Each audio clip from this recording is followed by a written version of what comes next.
ஒரு நாள் ஒரு பாட்டரி கிளாஸில் அந்த டீச்சர் அவங்க ஸ்டூடெண்ட்ஸை 2 குரூப்பாக பிரிக்கிறாங்க. குரூப் ஏல இருக்க பசங்களுக்கு ஒரு வாரம் டைம் தராரு. இந்த ஒரு வாரம் டைமில் நீங்கள் ஒரு பானை செஞ்சால் போதும், ஆனால் அந்த பானை பர்ஃபெக்டாக இருக்கணும்னு சொல்கிறாரு. அதே குரூப் பியில் இருக்க பசங்கக்கிட்ட அவர் என்ன சொல்கிறாருன்னா, உங்களுக்கு ஒரு வாரம் டைம் தரேன், இந்த ஒரு வாரத்தில் நீங்கள் எவ்வளோ பானை செய்ய முடியுமோ அவ்வளோ பானை செய்யுங்க, அது பர்ஃபெக்டாக இருக்கணும்ல அவசியம் இல்லை, இதுக்கு ஏற்ற மாதிரி அவங்களுக்கு மார்க் தருவேன்னு சொல்கிறாரு.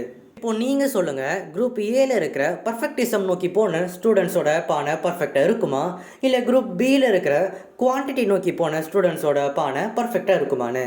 இதுக்கான ஆன்சர் குரூப் பியில் இருக்கிற ஸ்டூடெண்ட்ஸ் செஞ்ச பானை தான். இதுக்கு பேர் தான் இந்த பர்ஃபெக்டிசம் ட்ராப். இப்போ நீங்கள் ஒரு படம் எடுக்கணும்னு நினைக்கிறீங்கன்னா, அந்த படம் பர்ஃபெக்டாக தான் இருக்கணும்னு நினச்சிங்கன்னா முக்கால்வாசி நேரம் அந்த படம் பர்ஃபெக்டாகவே இருக்காது.